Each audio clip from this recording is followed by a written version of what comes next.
語聞き流し10分間、名作リスニング、英語テキストと MP3 ダウンロード、その他の物語は、ホームページよりご利用いただけます。88thpp.com 88thpp.com She shall play with me, said the little robber child. She shall give me her muff, and her pretty frock, she shall sleep in my bed. And then she gave her mother another bite, so that she jumped, and ran round with the pain, and the robbers laughed, and said, Look, how she is dancing with the little one.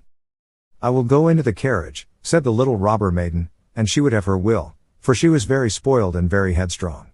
She and Gerda got in, and then away they drove over the stumps of felled trees, deeper and deeper into the woods. The little robber maiden was as tall as Gerda, but stronger, broader shouldered, and of dark complexion. Her eyes were quite black, they looked almost melancholy. She embraced little Gerda, and said, They shall not kill you as long as I am not displeased with you. You are, doubtless, a princess? No, said little Gerda, who then related all that had happened to her, and how much she cared about little Kay.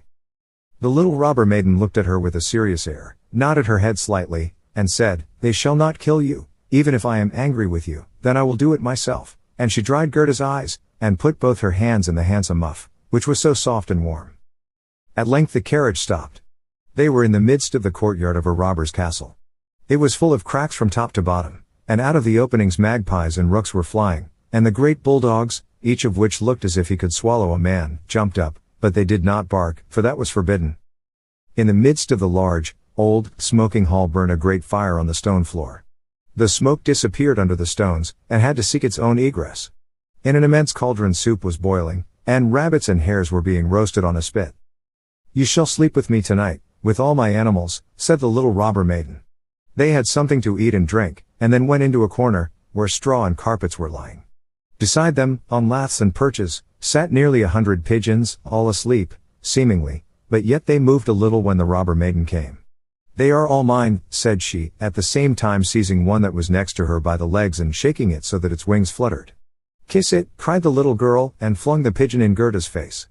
Up there is the rabble of the wood, continued she, pointing to several laths which were fastened before a hole high up in the wall. That's the rabble, they would all fly away immediately, if they were not well fastened in.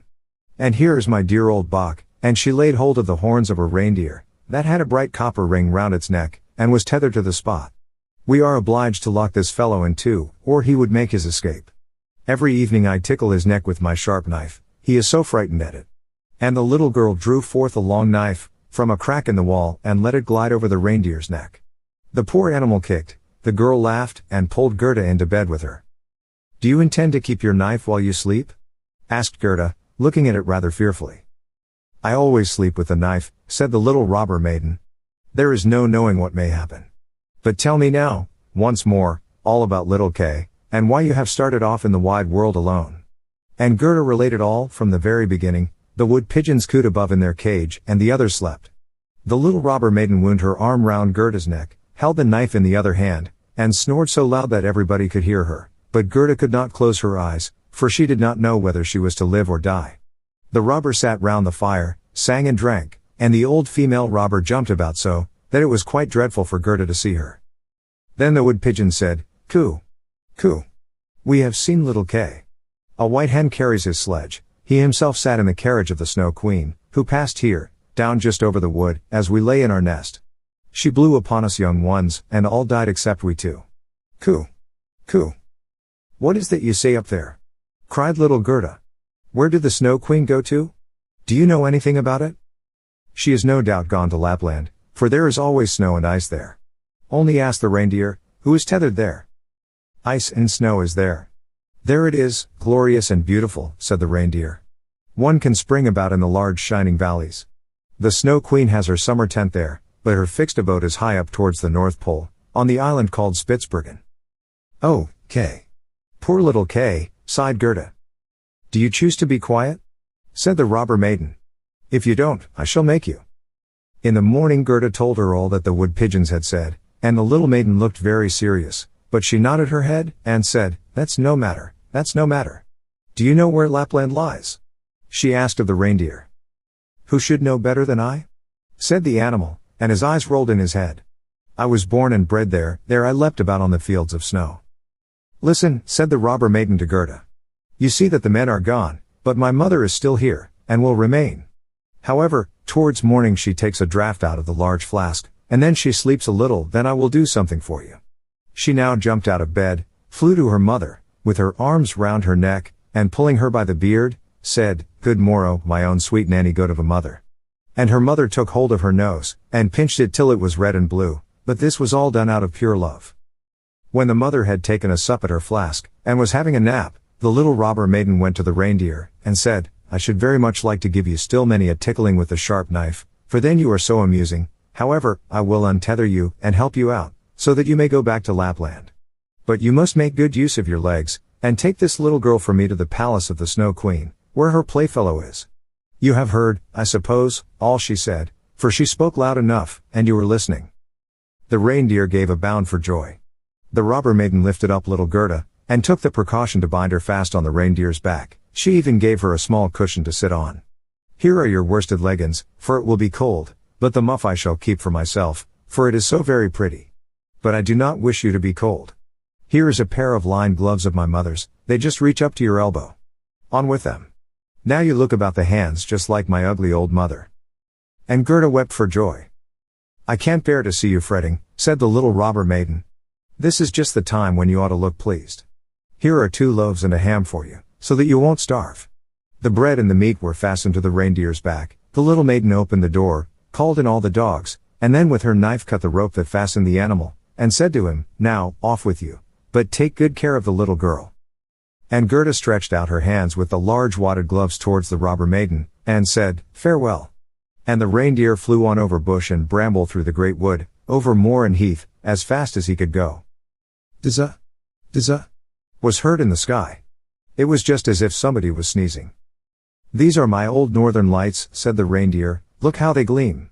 And on he now sped still quicker, day and night on he went, the loaves were consumed, and the ham too, and now they were in Lapland. 6th story. The Lapland Woman and the Finland Woman. Suddenly they stopped before a little house, which looked very miserable. The roof reached to the ground, and the door was so low that the family were obliged to creep upon their stomachs when they went in or out. Nobody was at home except an old Lapland woman, who was dressing fish by the light of an oil lamp. And the reindeer told her the whole of Gerda's history, but first of all his own, for that seemed to him of much greater importance. Gerda was so chilled that she could not speak. Poor thing, said the Lapland woman, you have far to run still. You have more than 100 miles to go before you get to Finland. There the Snow Queen has her country house, and burns blue lights every evening. I will give you a few words from me, which I will write on a dried haberdine, for paper I have none. This you can take with you to the Finland woman, and she will be able to give you more information than I can. When Gerda had warmed herself, and had eaten and drunk, the Lapland woman wrote a few words on a dried haberdine, begged Gerda to take care of them, put her on the reindeer, bound her fast, and away sprang the animal. Dizza, dizza, was again heard in the air. The most charming blue lights burned the whole night in the sky, and at last they came to Finland. They knocked at the chimney of the Finland woman, for as to a door, she had none. There was such a heat inside that the Finland woman herself went about almost naked. She was diminutive and dirty. She immediately loosened little Gerda's clothes, pulled off her thick gloves and boots, for otherwise the heat would have been too great, and after laying a piece of ice on the reindeer's head, read what was written on the fish skin. She read it 3 times, she then knew it by heart, so she put the fish into the cupboard, for it might very well be eaten, and she never threw anything away. Then the reindeer related his own story first, and afterwards that of little Gerda, and the Finland woman winked her eyes, but said nothing. You are so clever, said the reindeer, you can, I know, twist all the winds of the world together in a knot. If the seaman loosens 1 knot, then he has a good wind, if a second, then it blows pretty stiffly, if he undoes the 3rd and 4th, then it rages so that the forests are upturned. Will you give the little maiden a potion, that she may possess the strength of 12 men, and vanquish the Snow Queen?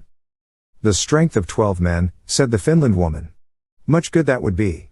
Then she went to a cupboard, and drew out a large skin rolled up. When she had unrolled it, strange characters were to be seen written thereon, and the Finland woman read at such a rate that the perspiration trickled down her forehead.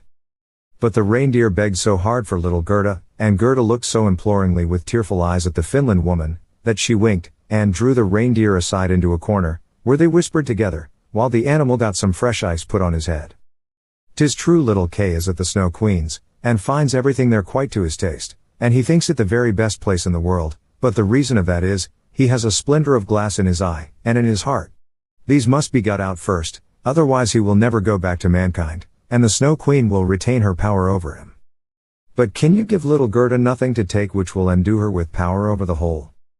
I can give her no more power than what she has already. Don't you see how great it is? Don't you see how man and animals are forced to serve her, how well she gets through the world barefooted? She must not hear of her power from us, that power lies in her heart, because she is a sweet and innocent child. If she cannot get to the Snow Queen by herself, and rid little K of the glass, we cannot help her. 2 miles hence the garden of the Snow Queen begins, thither you may carry the little girl. Set her down by the large bush with red berries, standing in the snow, don't stay talking, but hasten back as fast as possible. And now the Finland woman placed little Gerda on the reindeer's back, and off he ran with all imaginable speed.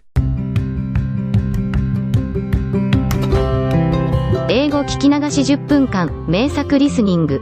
英語テキストと MP3 ダウンロード、その他の物語は、ホームページよりご利用いただけます。